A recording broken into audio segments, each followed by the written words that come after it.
Thank you. My goodness, thank you for the kind welcome. That is really a treat. Well, good to be back and look out and see a few familiar faces from the first session. This is part 2, and next session following up from this, we're going to talk about, as you just heard, the problem of evil, which is really what we all want to talk about on Father's Day, right? What better day to talk about this, because it really does matter. Well, I enjoy going and working at local coffee shops, meeting people, having conversations. And I was at a coffee shop not long ago, and I kind of sat down, a couch. There was a little bit like a coffee table in the middle, but lower. And then a lady sat down on the couch right across from me, holds up this bright yellow book. And the title was, God is Not Great. Have you heard of this New York Times best-selling book by the late Christopher Hitchens? The subtitle is How Religion Poisons Everything. That's the subtitle. Well, I don't know about you, but I just can't be sitting this close to somebody reading such a provocative book without at least trying to engage this person in conversation. It's way too much fun. Clearly, this person has opinions and probably wants to have a conversation. So I kind of leaned and I said, gosh, that looks like an interesting book. What's that about? Well, have you ever asked somebody a question, and then 15 minutes later they're still speaking, and you're thinking, why did I open my stupid mouth? Well, this lady, she kind of beamed. She goes, oh, yeah, this book, it's really great. It's so meaningful. And, of course, I'm like, well, what's it about? Tell me about it. And she says, well, it really shows that science has disproven God, that this Christian story is just a myth, and that really religion has been nothing but the bane of human existence and causes war and bloodshed and death since its beginning. I'm like, gosh, that's pretty provocative. Well, what does the book say about Jesus? She goes, oh, this is the most interesting part. And then she pauses and says to me, think of the nicest person you know. Well, my late grandma's image comes to mind. Seriously, I think the kindest person who's ever lived. And she said, you have that person in mind? I said, yes. She said, Jesus was just like that person. Wasn't the Son of God, wasn't born of a virgin, didn't resurrect to the third day. He was just a really nice guy. And I sat there, I could only think of one question to ask. I said, if Jesus was just a nice guy, then why did they crucify him? I mean, even the Romans wouldn't crucify Mr. Rogers, right? Can you imagine the Romans going, gosh, this guy Jesus, he picks up sheep, he tells like bedtime stories, and he talks to kids. He's making us all feel guilty. Let's publicly humiliate and shame and murder him and make an example about niceness in the Roman Empire. I mean, honestly, there are some good, legitimate objections to the Christian faith you and I need to be ready to answer. That's not one of them. Jesus was not crucified for being a nice guy. Interestingly, he was ultimately crucified, not for what he did, but for who he claimed to be. Jesus was crucified because he essentially claimed to be the Messiah, God in human flesh. If you're here in the first session, we talked about how there's this mind behind the universe, that the natural would kind of points towards this beginner and fine-tuner and this author of life. Jesus claimed to be that God in human flesh, and that our eternal destinies rest upon what we believe about him. And what did he say? He said, a wicked adulterous generation asks for a sign, but what will be given it is the sign of Jonah. 3 days and 3 nights in the belly of the fish. The ultimate sign Jesus gave for his identity is namely his resurrection from the dead. This morning we're going to look and ask, is there good reason to believe Jesus actually died, was buried, rose on the 3rd day, and appeared to people? Now, a few of you have asked me, which I enjoy, and shared stories between sessions. You're familiar with my father, Josh McDowell, has been around a long time. A long time. In fact, I told him recently, I said, hey, Dad, you're old. When God said, let there be lights, you flipped on the switch. And he laughed because he has a great sense of humor, and he hasn't even lost a step. But my father's story and I know he's been here in the past, is my father was growing up in a town in Michigan, really troubled background with a man who worked in their farm, abused him for 7 years, until my dad was old enough to slam against the wall, say, if you touch me again, I'll kill you. His dad, my grandfather, was a drunk completely growing up, and my dad's older sister committed suicide. Pretty painful, difficult childhood. Well, he was in college. He met some Christians that had joy about life. He's like, what's your deal? They said Jesus, so he set out to write a book refuting Christianity. Jesus was not God, the Bible's not true, and didn't rise from the grave. Ended up being captivated by the evidence and the love of God, wrote a book called Evidence That Demands a Verdict, hugely influential. Well, about a year and a half ago, we updated it together, which was really neat to do that with my father. So I asked him, because he has a little different perspective than I have, I said, Dad, you were setting out to disprove Christianity like in the 50s, ended up becoming a believer, and you studied this for over half a century. How does the evidence compare now to when you first started? And he goes, son, there's a tsunami of evidence for the Christian faith. Now, if you happen to know my father, he's never understated anything in his entire life. Everything is larger than life, but that metaphor stuck with me. That says for somebody who's been studying this for a while, the amount of archaeological evidence, textual evidence, manuscript evidence, and arguments coming forward for the Christian faith is more significant than it's arguably ever been. So we have nothing to be afraid of by the evidence, but like Jesus should invite people to love God with their hearts and to use their minds. That's why Peter said, always be ready with an answer and give it with gentleness and give it with respect. So let's look at this evidence that many consider so compelling for the resurrection. But before we jump in, two issues we kind of have to address as we talk about this. Number one, you realize if Jesus rose from the grave, it answers three of the biggest questions about life that people have. This event in history itself would answer three of the biggest questions about life. Question number one, does God exist? Friends, if Jesus died and was buried, and on the third day rose from the grave, this tells us there is a God. The God Jesus believed in, humanly speaking, exists. So imagine we go walking outside during the break, and I walk out towards my Ford Fusion car, and I see a huge dent in the front. Now, was it Steven? I'm picking on, is that right? Steven's out there, smart guy. We had a conversation before. And I walk out there, and I'm like, Steven, there's a huge dent in my car. What happened? He goes, man, I saw the whole thing, McDowell, but I couldn't stop it. I said, what was it? He said, from the sky, floating down was a feather. It hit your Ford Fusion, and you dented it. Now, we would never believe that. If it was a Chevy, we might, but never with a Ford.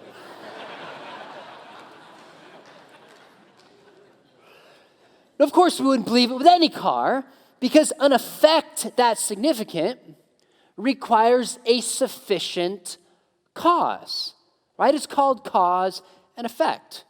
Well, if 2,000 years ago somebody predicts multiple times recorded in Mark 8, 9, and 10, I'm going to die, rise on the third day, he's put to death, buried, and the third day comes back, this cries out for a very powerful cause, namely a cause that has power over life and death.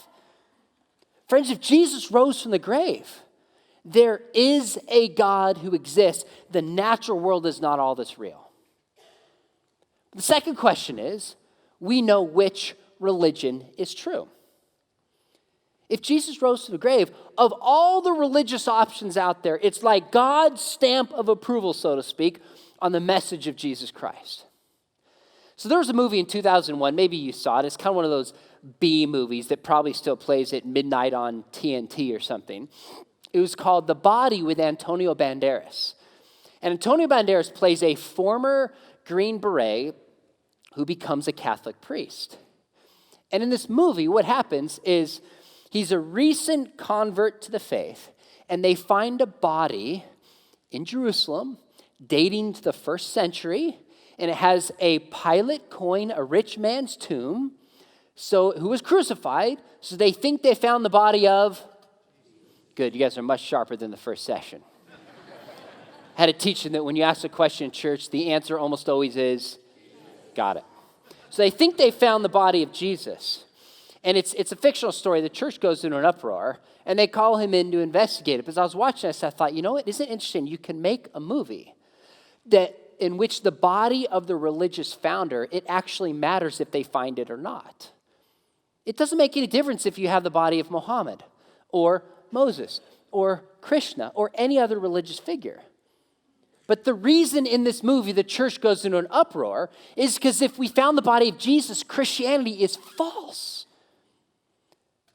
But if the body of Jesus is gone and he resurrected, then Christianity distinctly is true. There are other religions like Islam and Mormonism that make some miracle claims.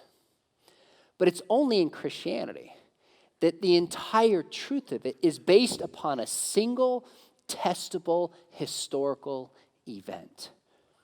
If Jesus rose from the grave, Christianity is true. If he didn't, even Paul tells us in 1 Corinthians 15, we are to be pitied and our faith is futile. So if Jesus rose from the grave, God exists, Christianity is true. Third, there's life after death. If Jesus rose from the grave, when your heart stops beating or your brain stops functioning, life continues after the grave. You think, well, how does the death of Jesus and the resurrection prove this? Well, there was a 1990 movie some of you saw called, I'm dating myself, aren't I? Or I'm proving that I watch these weird movies on TNT at midnight, called Flatliners. How many of you honestly remember the movie Flatliners? Not the recent remake, but it had Oliver Platt, Kevin Bacon, Jack Bauer, you might know him as Kiefer Sutherland, and Julia Roberts. And they're medical students. And they start wanting to discover if there's life after death. So instead of studying philosophy or religion, what do? They flatline one another's hearts and then resuscitate themselves back to life and ask them, what was it like when you were dead on the other side? Now, obviously, this is a kind of experiment not to try at home. But the thinking actually makes sense, doesn't it? If you want to know what life is like on the other side, talk to someone who's died, who's been there, and come back. Well, in the movie, they flatline their hearts for 15 seconds, 30 seconds, a minute, 2 minutes. Well, Jesus didn't die for 30 seconds or 2 minutes or 4 minutes. He was dead and rose on the third day. And in his final sermon in the upper room, in the chapters of John, kind of like 14 to 17, Jesus says to his apostles, I am going to prepare a place for you. Friends, if Jesus rose from the grave, God is real. Christianity is true. And there is life after death. This event in history changes everything.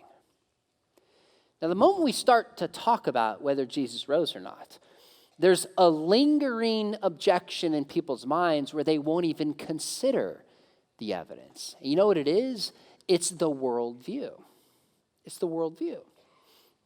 So I mentioned that I teach at Biola University, and I teach high school part-time at a Christian school in San Juan Capistrano. Excuse me.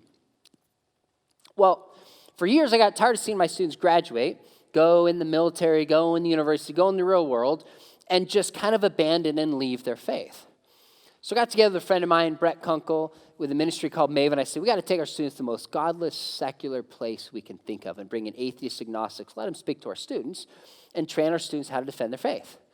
So a number of years ago, we started taking our students on mission trips to Berkeley.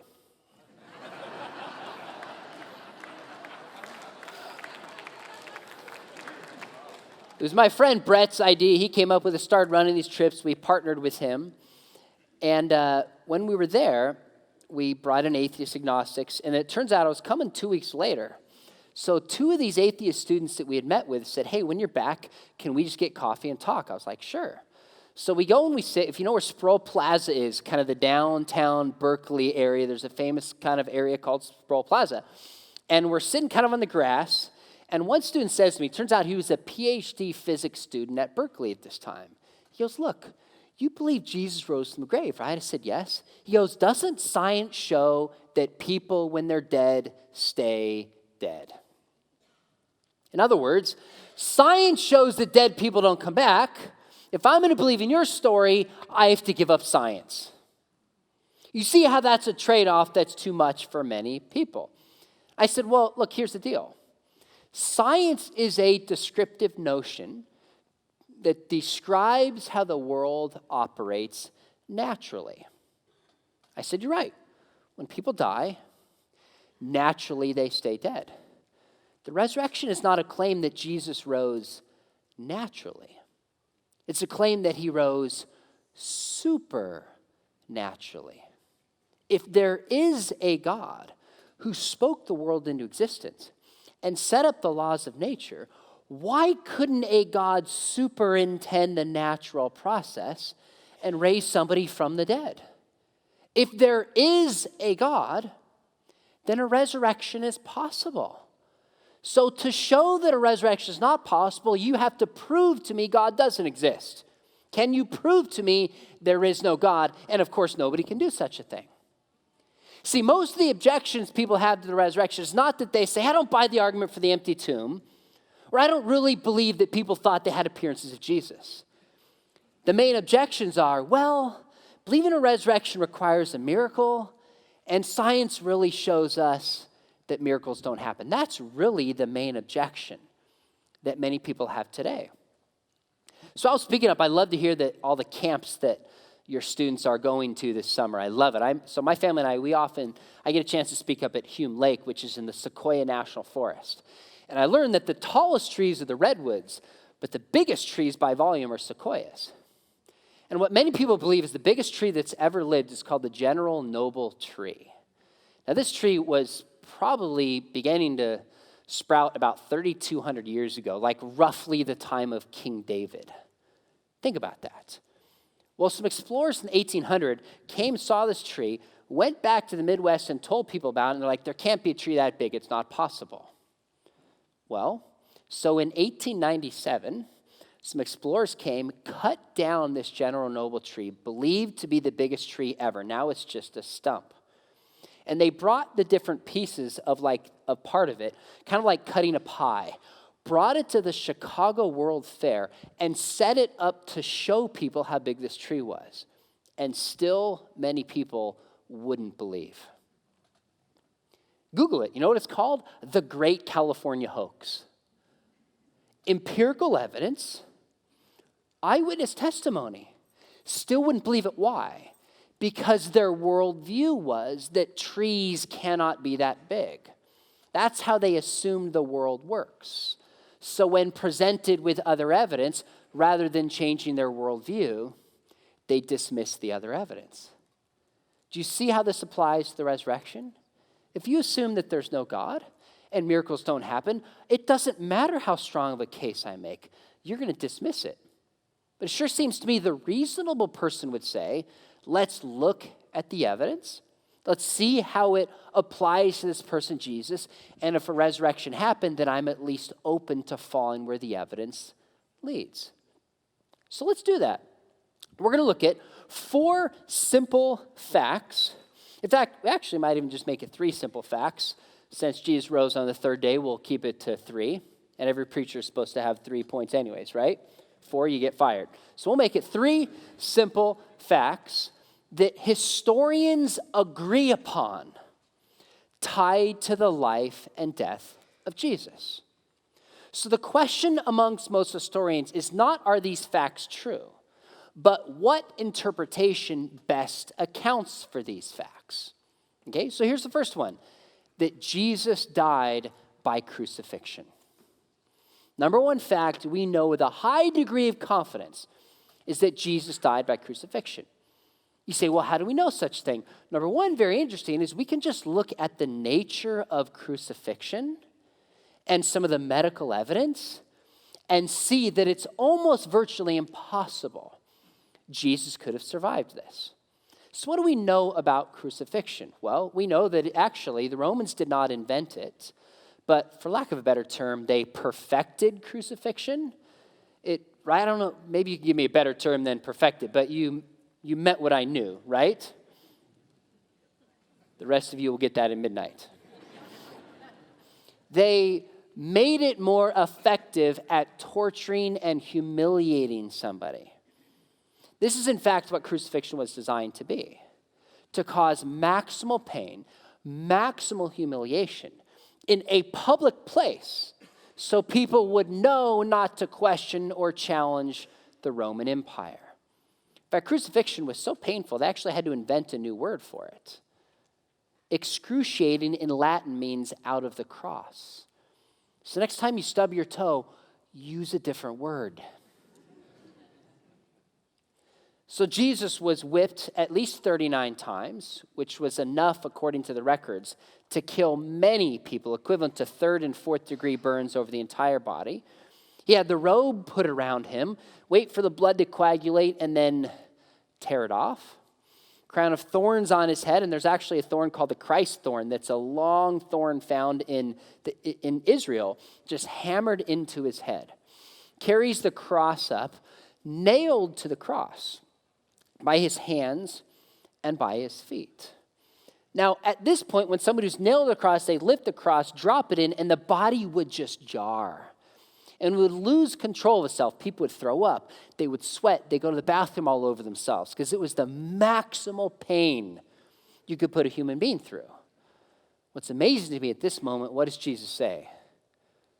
Father, forgive them. They know not what they do. Man, when I just miss a meal, I get cranky and need a Snickers. Like at the point of maximal pain, Jesus is like, Father, forgive them. They know not what they do. Now on the cross, you don't die of blood loss. You actually die of asphyxiation. You'd be nailed to the cross, and people were stripped completely bare. Sun is pouring down, birds are pecking at them, and you have to push yourself up to inhale and exhale and go back down. Sometimes people for days.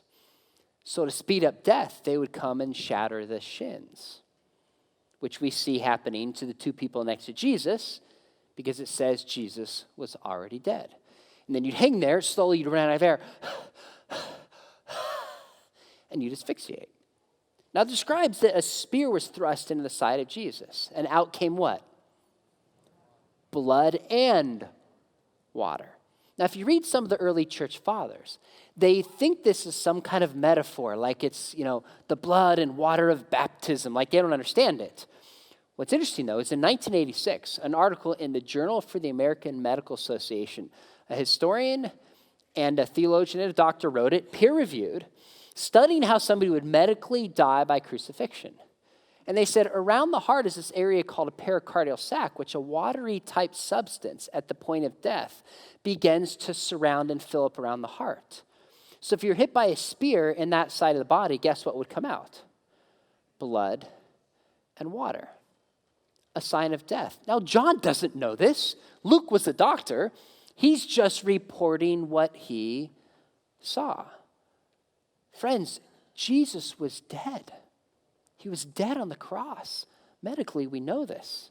Not to mention, we have multiple attestation. Matthew, Mark, Luke, and John. We have 1 Corinthians. We have the early church fathers. And we even have Tacitus, a Roman early 2nd century. Josephus, a Jew, end of the 1st century, referencing the death of Jesus.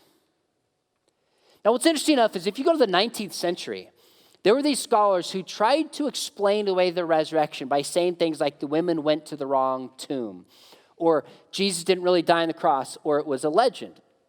Well, this guy named David Strauss argued that the whole story is a legend. But he said the idea that Jesus survived the cross is crazy. He said, can you imagine Jesus being whipped, being put on the cross, crucified, somehow survives, put into between 75 and 125 pounds of spices around him, put in a tomb, which somehow magically revives him, rolls the stone away, beats up the guards, walks to his disciples and says, hey, I've been resurrected. If you believe in me, you can have a resurrection body like mine. What are they going to say? Get this man a doctor. I definitely do not want to follow this man if this is what it means to be resurrected. Friends, Jesus was dead. We know it medically.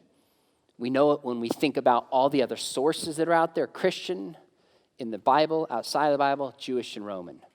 Jesus was dead on the cross. By the way, here's the interesting fact. To die on the cross was to die a shameful death. If this wasn't true, why would the apostles invent such a shameful death for their so-called Messiah? Makes no sense to invent it. All the record shows he was dead. Now, second, what do we know? Is that the tomb was found empty on the third day. The tomb, in fact, was found empty on the third day. Now, how do we know the tomb is empty? Gary Habermas has probably spent more time in his life studying the resurrection historically than anybody alive. He's a professor at Liberty, written a dozen or so books on this. In fact, since 1975, he's read 3,000 sources in 3 different languages on the resurrection and chronicled all the findings and the arguments. He's found 23 arguments for the empty tomb. Don't worry, we won't look at all of them. We're just going to look at 22. No, I'm just kidding. We won't. Just look at 3 of the more compelling, interesting arguments that the tomb was found empty. One of them was, you tell me, who discovered the empty tomb? In all gospel accounts, who discovered it? And don't say Jesus. Who discovered the empty tomb? The women did. Now, you've read this a bunch, but has it ever struck you how significant that fact is? So, historians have something called the criterion of embarrassment. That if you're looking at an ancient source and the writer reports material that's embarrassing or disparaging to his or her own character, then the historian says that information is probably true, or at least the writer thinks it's true, because we don't invent material to intentionally make ourselves look bad. That's not human nature. So, for example, kind of a silly example, but my sister, who's 10 years younger than I am, some years ago just happened to leave her computer open to her Facebook page. And I felt obliged to tell the world through her Facebook page how wonderful and amazing her older brother is. I don't remember, just something the fact of like, I'm just pausing, reflecting on how my older brother's changed my life. He's so wonderful. He's always there for me. I'm like pouring it on. And the comments are like, that's so sweet. I wish I had a brother like that. This moved me to tears. Like the comments were way over the top. So of course my sister gets on there later and figures it out. She doesn't stop and go, oh, yep. My sister faked that how much I love my brother. No. She knows there's one person who made this up, right? My mom. No, that's not true. My mom wouldn't do that. It was me. I mean, think about it. What's human nature? When we make stuff up, it's either to get out of trouble or to make ourselves look good, right? None of you wake up in the morning and go, you know what? I wonder what I can post on Instagram so the whole world just thinks I'm a loser. Yeah, that's just kind of not human nature.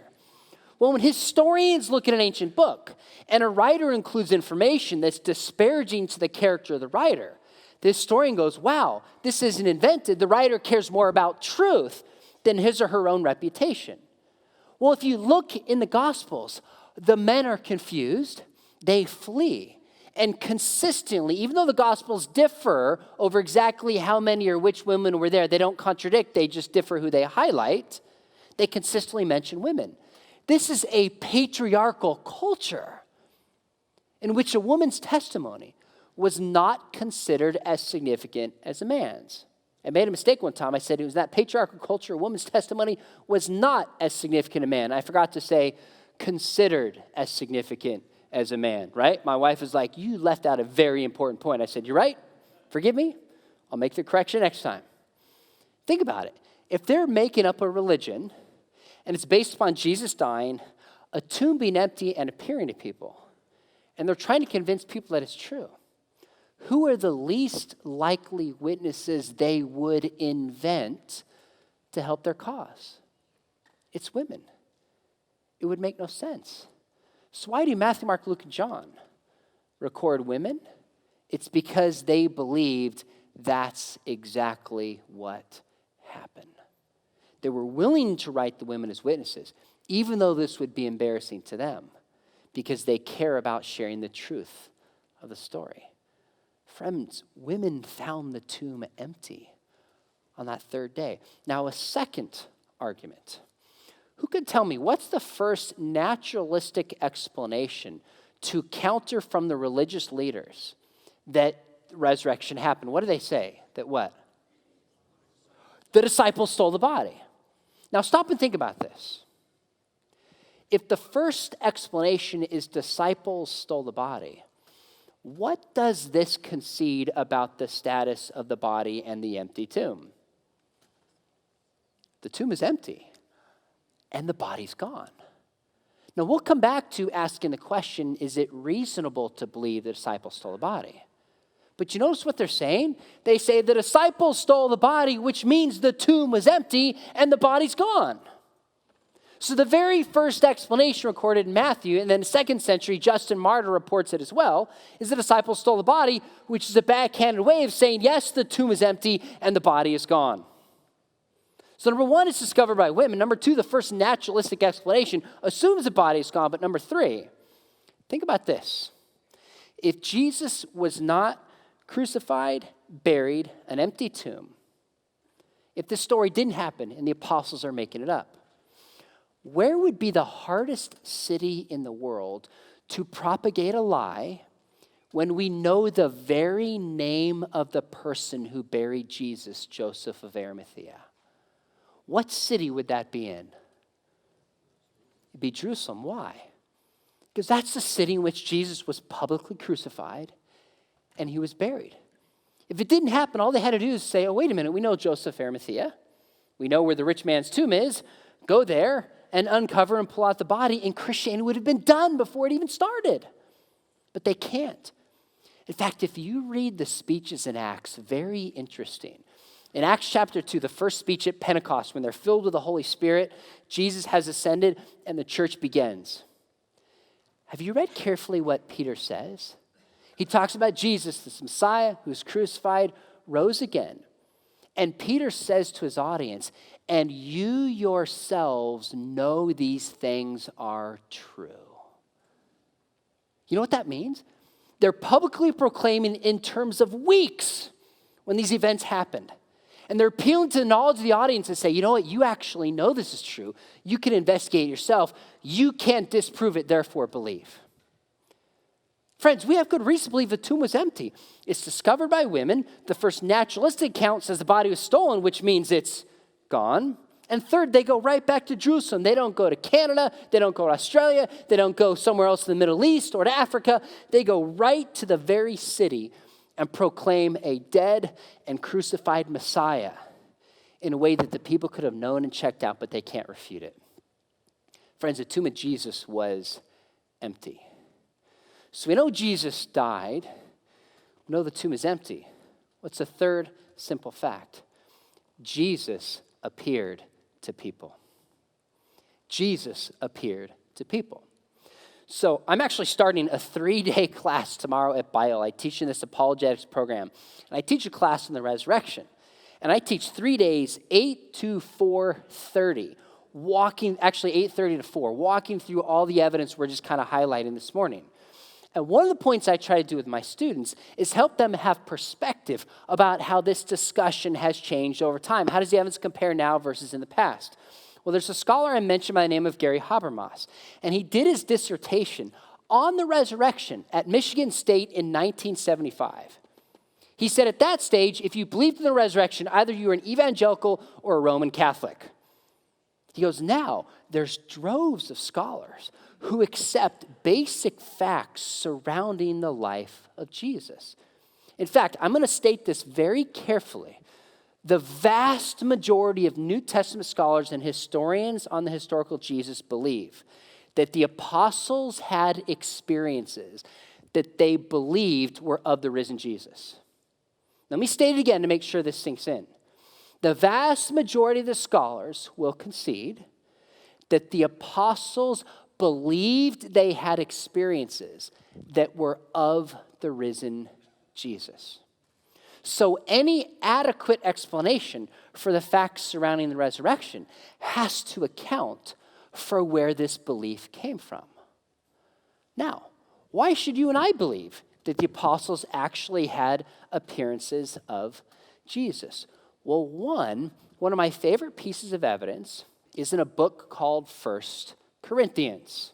Not 1 Corinthians, as a famous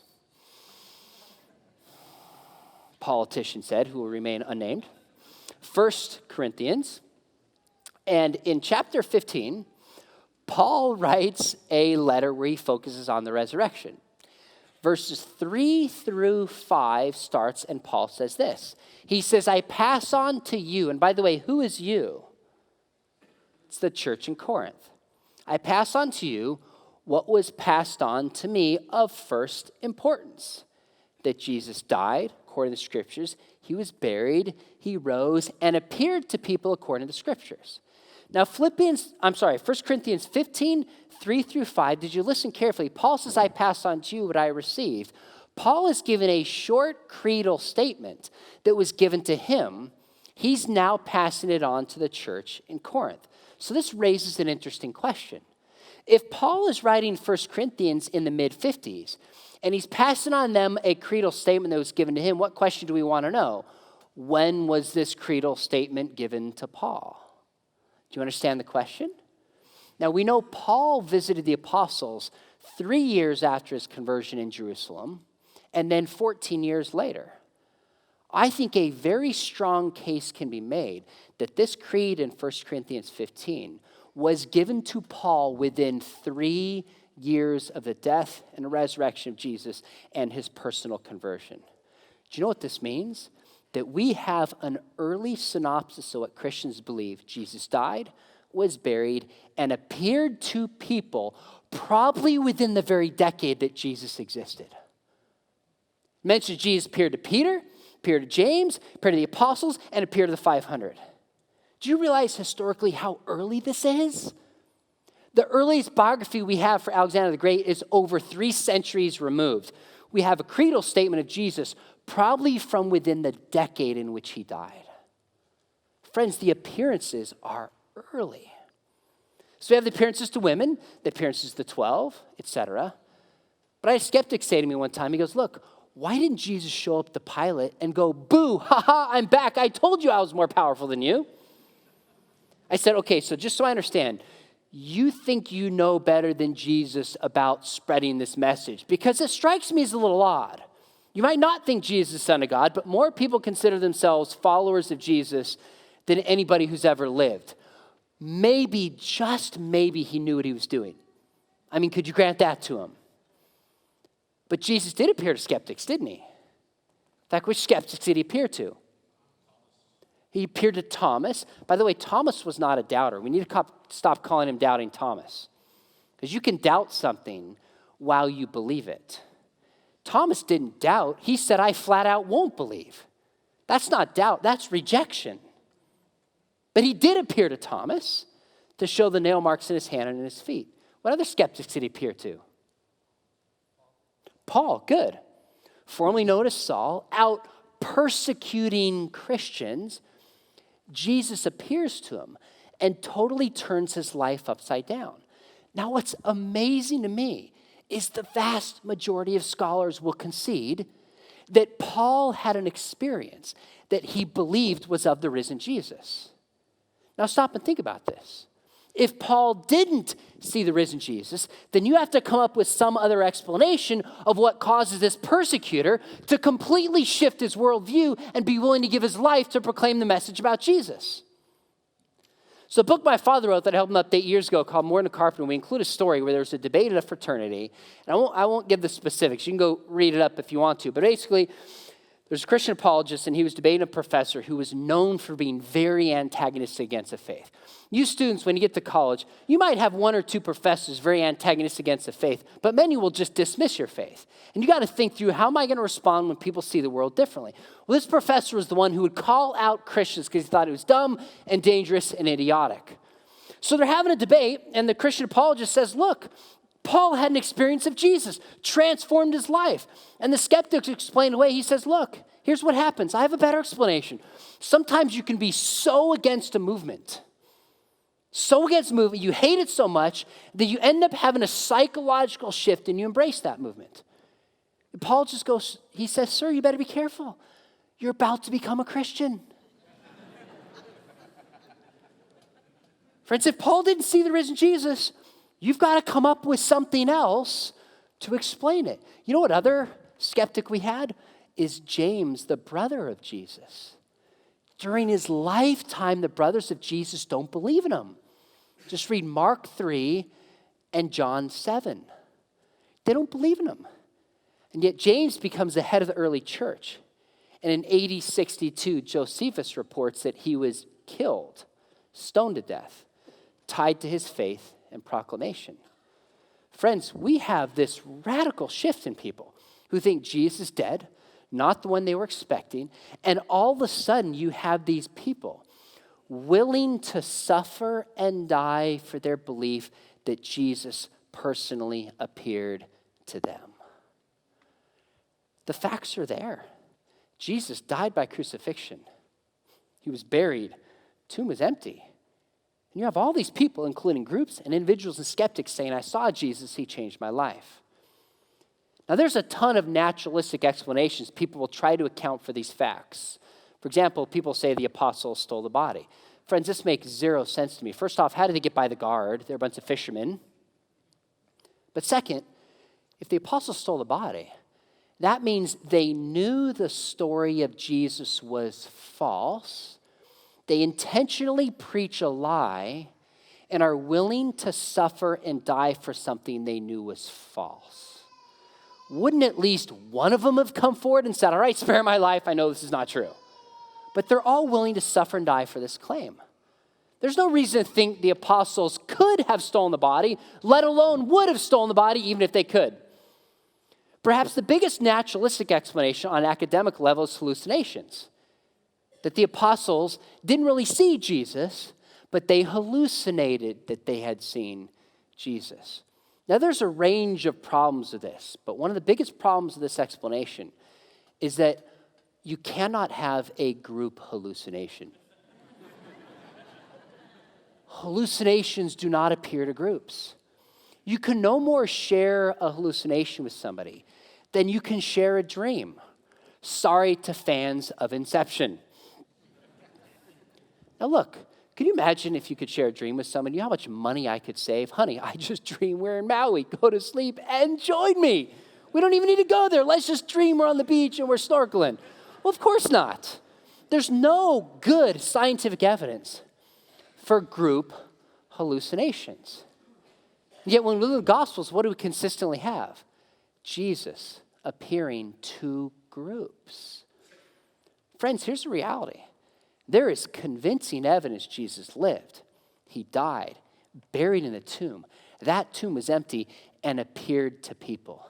There is no explanation apart from the resurrection that can account smoothly for all those facts. So why don't people believe? I think because Jesus said, pick up your cross and follow after me. There's a cost to following Jesus. He says, honor God with your body. You are bought with a price. Turn from your sin. Lay down your wants for this world and love God and love other people. Friends, following Jesus comes at a cost. You know what amazes me about the resurrection, though? I think as you look at arguably the biggest movie of all time, Infinity War and Endgame, you have the gospel written all over it. Have you noticed that? So think about it. The Infinity War movie came out a year plus ago. How many of you have seen Infinity War? I'm not going to feel bad if I ruin it. You've had plenty of time. Arguably, the most epic film ever in terms of course, followed up by Endgame, this Avengers kind of movie. The most actors, most money, 10 years in the making. You know what the theme of Infinity War is? To what is the value of a human life? What would you sacrifice a human life for? So the movie begins with Loki deciding if he's going to sacrifice his brother Thor to prevent Thanos from getting one of the stones. Then the movie moves forward, and Star-Lord has a decision if he's going to sacrifice Gamora to prevent Thanos from getting another Infinity Stone. And then Doctor Strange, I'm sorry if you haven't seen the movie, you're like, what on earth is he talking about? Bear with me. Doctor Strange has the decision, is he going to sacrifice Iron Man? And then Scarlet Witch has the decision, is she going to sacrifice Vision? The whole movie is, to what can you sacrifice a human life? And what does Captain America say? He says, we are not in the business of exchanging lives until exchanging a life is all that can be done to protect the innocent. Now, there's a scene in that movie where Star-Lord, who loves Gamora, Star-Lord is played by Chris Pratt, who my 12-year-old thinks is totally cute. By the way, I'm like, you realize in Infinity War, Chris Pratt's character almost ruined the movie. And she goes, actually, he saved it. If it wasn't for him, we wouldn't have part 2. I'm like, that's what I get for reasoning with a 12-year-old who has a crush. There's one point where Chris Pratt's character, Star-Lord, discovers what Thanos had done to his lover, Gamora. He had sacrificed her. What does he say? He says, this is not real love. You students who watch this, did you see that the gospel is written all over this movie? Thanos, the bad guy, is like, I'm going to sacrifice half the universe, save myself, but I'm going to sacrifice other people. The Avengers are like, we are willing to lay down our lives if that's what it takes to save the universe. What's amazing is, you know what Jesus said in John 15:13? He said, greater love hath no man than this, that a man lay down his life for a friend. When I saw that movie, I was like, oh my goodness, the most money, probably the most epic film they're trying to tell, and they can't get away from the idea that real love is sacrificing what you have for another. Friend C.S. Lewis said, we see these mythical stories of dying and sacrifice and this broad sense of resurrection in the literature throughout the history of the world.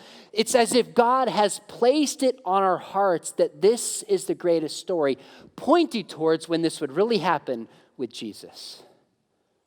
That's the power of the resurrection. It's written on our hearts. Now, I don't think the producers of these movies did it intentionally.